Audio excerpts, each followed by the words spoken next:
स्वागत है आप सभी का आपके अपने चैनल एकलव्य एजुकेशन सेंटर के इस नए वीडियो में।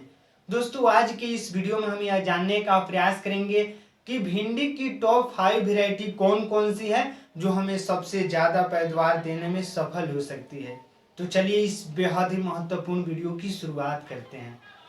जैसा कि आप जानते हैं कि भिंडी एक ऐसी फसल है जिसकी खेती गर्मी, ठंडी और बरसात तीनों मौसमों में किया जा सकता है और भिंडी की खेती करके महज 60 से 65 दिनों में हम ज़्यादा से ज़्यादा लाभ प्राप्त करने में सफल हो सकते हैं। लेकिन अपने भिंडी की फसल से ज़्यादा लाभ प्राप्त करने में सफल तभी हो पाएंगे जब हम सही रणनीति के साथ एक बार भिंडी के हाइब्रिड वेराइटी का चयन कर लेंगे।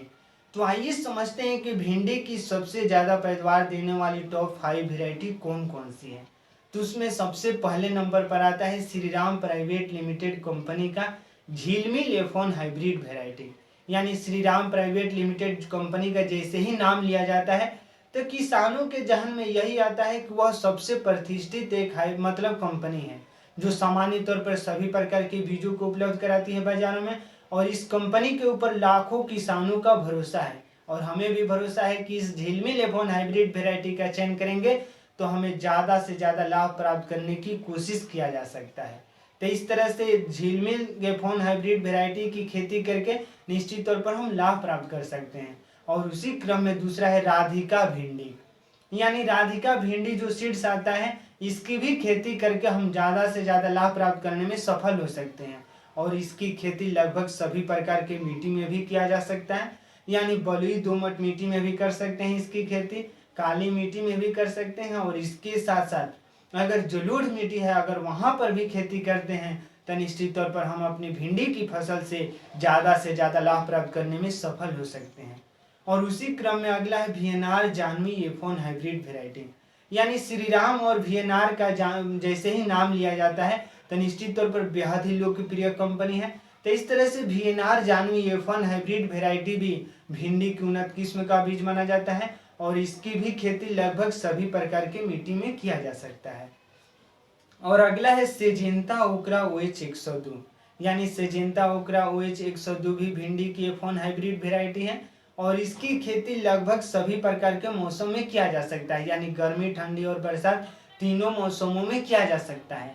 और उसी क्रम में जब हम आगे की ओर बढ़ते हैं और अगला जो हाइब्रिड वैरायटी है VNR 999। यानी VNR 999 भी भिंडी के एक हाइब्रिड वैरायटी है और इसकी भी खेती लगभग सभी प्रकार के मौसम में किया जा सकता है। तो इस तरह से इन 5 हाइब्रिड वैरायटी में से किसी एक का चयन करते हैं और खेती करते हैं तो हमें पूरा भरोसा है कि इस बरसात के मौसम में, क्योंकि अभी मौजूदा दौर में बरसात का मौसम चल रहा है यानी जुलाई का महीना है, तो इस बरसात के मौसम में भिंडी की फसल को उगाकर आप ज़्यादा से ज़्यादा लाभ प्राप्त करने में सफल हो सकते हैं। और एक बात यह भी ध्यान में रखना होगा कि जैसे ही हमारे भिंडी की फसल पौधा 20 से 25 दिनों का हो जाए तो एक बार हमें अच्छे तरीकों से खादों का प्रयोग करना अभी बेहद ही जरूरी है। और जैसे ही खादों की बातें करते हैं तो नाइट्रोजन, फास्फोरस और पोटास का प्रयोग कर सकते हैं। और जैसे हमारे भिंडी के पौधे में फूल लगना शुरू हो जाए अगर उस समय एक बार कीटनाशक दवाओं का छिड़काव कर देते हैं तो निश्चित तौर पर हम अपनी भिंडी की फसल से ज़्यादा लाभ प्राप्त करने में सफल हो सकते हैं। तो आज के इस बेहद ही महत्वपूर्ण वीडियो में बस इतना है। अगर आप हमारे चैनल के साथ नए जुड़े हैं और वीडियो अच्छा लग रहा है, कुछ सीख पा रहे हैं इस वीडियो के माध्यम से, तो हमारे चैनल को कर दीजिए सब्सक्राइब ताकि हमारे द्वारा अपलोड किया गया हर वीडियो आपके पास सबसे पहले पहुंच जाए। और हम तथा हमारी टीम भी उत्साहित महसूस करें कि आपकी खेती करने की सही रणनीति में हम थोड़ा सा भी सहयोग करने में सफल हो रहे हैं। तो हमें दीजिए इजाज़त। धन्यवाद। Thank you.